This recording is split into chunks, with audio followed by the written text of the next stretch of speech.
नमस्कार मित्रों, मैं आप लोग के बीच में हाजिर हूँ बैक ब्रेकिंग अपडेट के साथ। मित्रों, आज की सुबह की इस वीडियो में जो भी महत्वपूर्ण सूचनाएं समाचार पत्रों में प्रकाशित होती हैं मैं डेली लेकर आता हूं। तो आज उसी के क्रम में इस वीडियो में इस खुशखबरी को देखेंगे जो शाम को ही मैंने आपको अपने चैनल के माध्यम से अवगत करा दिया था और आज समाचार पत्रों में विस्तृत रूप से प्रकाशित है। इसको देखते हैं। खुशखबरी, टीईटी की वैधता जीवन भर के लिए मान्य होगी। यहाँ पर आप देख सकते हैं, केंद्र सरकार ने शिक्षक बनने के इच्छुक अभ्यर्थियों के हक में महत्वपूर्ण फैसला लिया। अब उन्हें हर 7 साल में शिक्षक अर्हता परीक्षा टीईटी पास करने की ज़रूरत नहीं होगी, बल्कि एक बार टीईटी पास करने पर जीवन भर के लिए मान्य रहेगी। यह व्यवस्था देश भर में लागू होगी। National council for teacher education NCTE के चेयरमैन विनीत जोशी ने कहा कि टीईटी को अब जीवन भर के लिए मान्य कर दिया गया है। अभी तक यह 7 साल के लिए मान्य होती थी।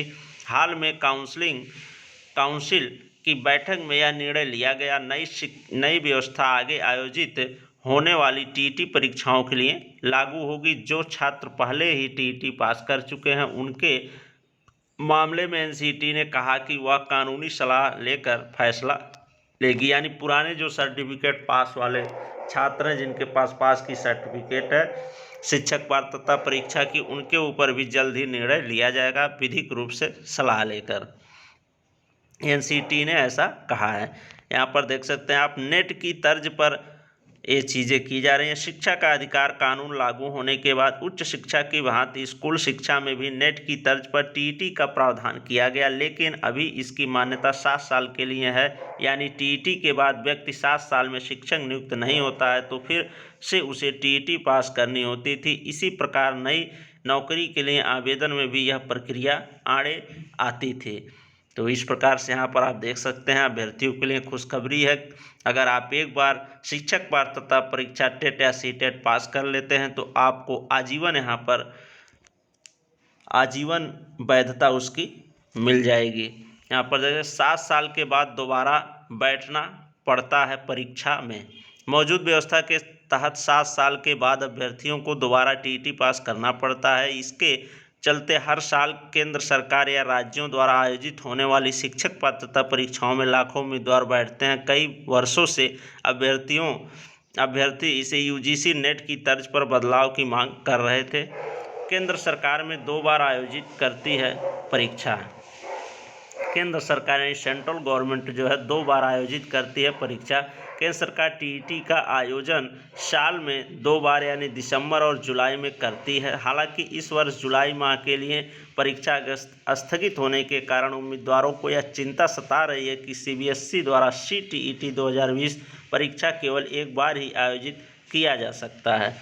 यहाँ पर आप देख सकते हैं, विद्यार्थी चिंतित है। जो टीईटी 2020 की परीक्षा कोरोना वायरस के संक्रमण के कारण बीच में नहीं आयोजित हो पाई थी, तो अब वह कब आयोजित होगी इसके विषय में अभ्यर्थियों के मन में संशय बना हुआ है। नहीं तो अब तक दूसरा, जैसे दिसंबर में दूसरा टेट आ जाता और जुलाई वाला जो परीक्षा थी ये हो गई होती, लेकिन हो नहीं पाई वो परीक्षा, और दूसरे का भी इस बार हो सकता हो ना आए और दिसंबर में यही परीक्षा आपकी आयोजित की जाए, जुलाई वाली जो 5 जुलाई को प्रस्तावित थी। आइए अब नेक्स्ट खबर देखते हैं।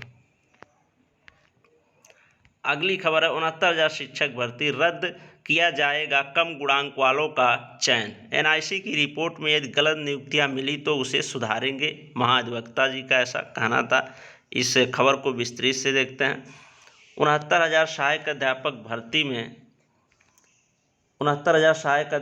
भर्ती में 31,277 पदों पर भर्ती के मामले में प्रदेश सरकार ने कहा है कि यदि अधिक गुणांक वाले अभ्यर्थियों की जगह कम गुणांक वाले अभ्यर्थियों का चयन हुआ है तो इसे सुधारा जाएगा और अधिक गुणांक वालों को काउंसलिंग कराकर उनको नियुक्ति दी जाएगी तथा कम गुणांक वाले की नियुक्तियां रद्द की जाएंगी। कोर्ट ने प्रकरण की सुनवाई के लिए 17 नवंबर को तिथि नियत की है।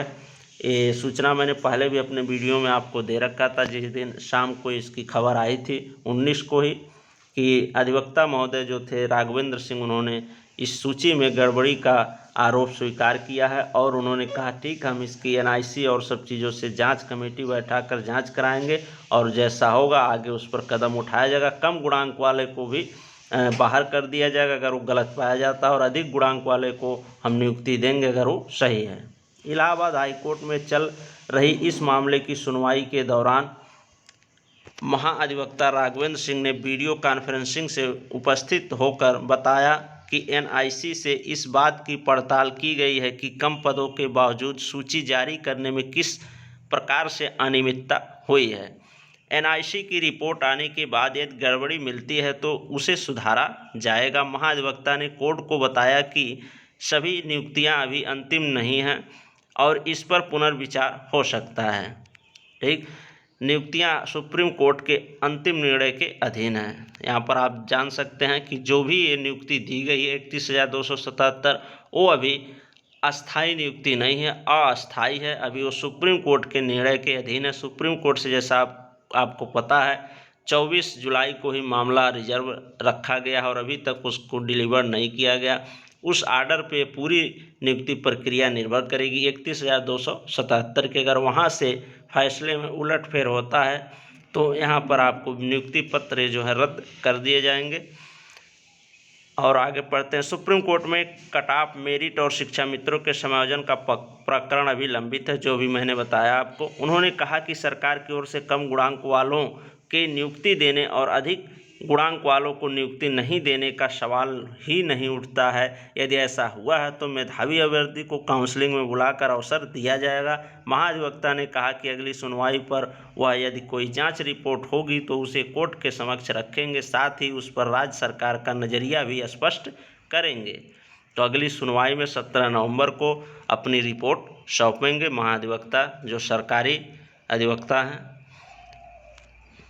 यहाँ पर आप देख सकते हैं फिलहाल कोई आदेश पारित करने की आवश्यकता नहीं है, ऐसा याची के जो एडवोकेट हैं और सुनवाई के दौरान जिनके बेंच में सुनवाई हुई जज महोदय का ऐसा कहना है। यहाँ पर देख सकते हैं संजय कुमार यादव व अन्य की याचिकाओं पर सुनवाई कर रहे न्यायमूर्ति अजीत कुमार ने महाधिवक्ता के इस बयान के बाद कहा कि इस मामले में फिलहाल कोई आदेश पारित करने की आवश्यकता नहीं है। याची के पक्ष से अधिवक्ता अग्निहोत्री, कुमार त्रिपाठी, अनिल सिंह बिसेन आज का कहना है कि नियुक्ति पत्र देने के लिए जारी की गई सूची में बहुत से ऐसे मामले हैं जिनमें कम गुणांक वालों को नियुक्ति पत्र दे दिया गया, जबकि अधिक गुणांक वाले चयन से बाहर हो गए। याची ओबीसी कैटेगरी का अभ्यर्थी है और उससे कम गुणांक वाले नियुक्ति पत्र पा गए हैं, दे दिया गया है कम गुणांक वालों को। महाधिवक्ता के बयान के बाद कोर्ट ने मामले की सुनवाई हेतु 17 नवंबर नियत कर दी है। ठीक, तो अब इसकी अगली सुनवाई 17 नवंबर को होगी इस मामले में। तो देखना है कि वहाँ पर क्या ये महाधिवक्ता जो सरकारी महाधिवक्ता हैं राघवेंद्र सिंह क्या रिपोर्ट सरकार की तरफ से सौंपते हैं। आइए अगली खबर देखते हैं। शिक्षक पात्रता अब उम्र भर के लिए होगी मान्य। यहाँ पर वही देख सकते हैं जो मैंने पहले बताया। यहाँ पर भी नई दिल्ली की खबर, इसको भी पढ़ लेते हैं। केंद्र सरकार ने शिक्षक पात्रता परीक्षा टीईटी को उम्र भर के लिए मान्य कर दिया है। अब तक टीईटी पास करने पर उम्मीदवार 7 वर्ष तक नौकरी के लिए पात्र होता था। इसके बाद उसे शिक्षक बनने के लिए दोबारा परीक्षा देनी पड़ती थी। एनसीटीई द्वारा नियमों में किया गया बदलाव केंद्र के साथ ही राज्यों में भी, देखिए यहाँ पर जो अभी तक चीज़ें अस्पष्ट थी, रात से ही लोग मैसेज कर रहे थे कि क्या टीईटी मान्य है या सीटीईटी केवल। तो यहाँ पर देखिए बदलाव जो है, बदलाव यहाँ पर आप स्पष्ट कर सकते हैं। बदलाव केंद्र के साथ ही राज्यों में भी लागू होगा, यानी जो भी इस टीईटी पात्रता परीक्षा टीचर एलिजिबिलिटी टेस्ट की जो वैधता बढ़ाई जाएगी, तो केवल सीटीईटी की यहाँ बात नहीं की जा रही है, सीटीईटी और टीईटी दोनों की बात की जाएगी। यहाँ पर स्पष्ट आप बदलाव को देख सकते हैं किस में बदलाव होगा। तो केंद्र के साथ साथ राज्यों की जो टीईटी होती है उसमें भी ये बदलाव किया जाएगा, वैधता बढ़ाई जाएगी दोनों की, सी टेट की और यूपी टेट की। केंद्र और राज्य एनसीटीई